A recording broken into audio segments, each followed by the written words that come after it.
ஆயிங்க வீட்டில் இருந்தே சம்பாதிக்கணும்னு நினைக்கக்கூடிய பெண்கள் வந்து முதல்ல எல்லாரும் ஒரு விஷயத்தை வந்து சூஸ் பண்ணணும் அப்படின்னா வந்து ஃபஸ்ட்டு புடவை விற்கிறது.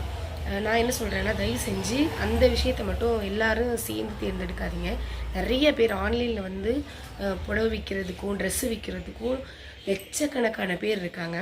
இப்போ நீங்கள் வந்து சம்பாதிக்கணும் அப்படின்னா யாருமே தேர்ந்தெடுக்காத ஒரு பாதையை வந்து நீங்கள் தேர்ந்தெடுக்கணும். அது எல்லாருக்கும் தேவைப்படக்கூடிய பொருளாக இருக்கணும்.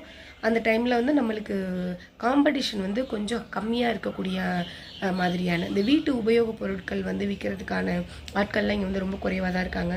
அதை பற்றி நீங்கள் ரிசர்ச் பண்ணுங்கள். இல்லை நீங்கள் இருக்கிற இடத்துல இருந்து பக்கத்தில் ஒரு சின்னதாக ஒரு கடை பிடிச்சி உங்களுக்கு ஒரு பிஸ்னஸ் பண்ண முடியும்னு நினச்சிங்க அப்படின்னா ஆன்லைன் பிஸ்னஸ்க்கு நீங்கள் இன்வெஸ்ட் பண்ணுறதை விட இந்த மாதிரி நேரடியான கஸ்டமர்ஸ் வந்து உங்களை வாங்கக்கூடிய பொருட்களை வந்து தேர்வு செஞ்சு அந்த ஒரு பிஸ்னஸை வந்து நீங்கள் தொடங்கலாம்.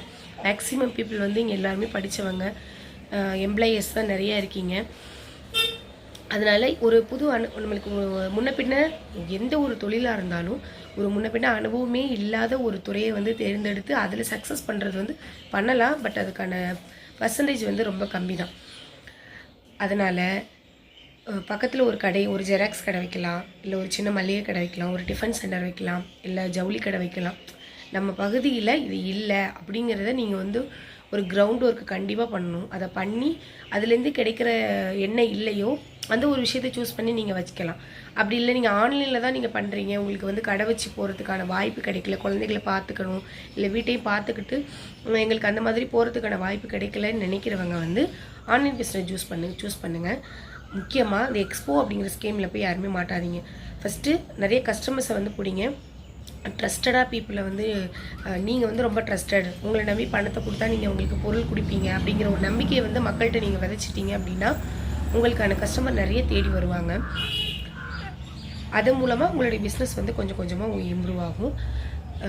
எல்லோரும் புடவை விற்கிறாங்க, நானும் புடவை தான் விற்க போகிறேன் அப்படின்னா புடவை விற்கிறதுக்கு ஆஃப்லைன் ஸ்டோரே ஒரு ஊருக்கும் நிறைய இருக்குது. அது இல்லாமல் ஆன்லைனில் நீங்கள் திறந்தாலே எல்லோரும் வர்றவங்க எல்லாருமே புடவை விற்கிறவங்களாக தான் உங்களுக்கு ஸ்க்ரோலில் வருவாங்க. அதனால் பிஸ்னஸ் பண்ணணும் அப்படின்னு நீங்கள் முடிவெடுத்தீங்க அப்படின்னா கொஞ்சம் அதில் கிரவுண்ட் ஒர்க் பண்ணுங்கள். எந்த பொருள் நம்ம சுற்றுவட்டாரத்தில் கிடைக்குது, அது கொஞ்சம் சீப்பாக கிடைக்குது, எதை விற்றா நம்மளுக்கு வந்து சேல் ஆகும், அதுலேருந்து நம்ம ப்ராஃபிட் எடுக்கலாம் அப்படிங்கிறத பார்த்து அதுக்கு அந்த மாதிரியான பிஸ்னஸை வந்து நீங்கள் சூஸ் பண்ணணும். இன்னொன்று, எடுத்த உடனே ரொம்ப அதிகப்படியான முதலீடை வந்து எதுலேயுமே போடக்கூடாது. ரொம்ப குறைந்த முதலீட்டை போட்டு இந்த தொழில் நம்மளுக்கு ஒத்து வருமா அப்படிங்கிறத நீங்கள் உணர்ந்து அதுக்கப்புறமா அதிகபட்ச முதலீடை வந்து போடணும். தேங்க்யூ.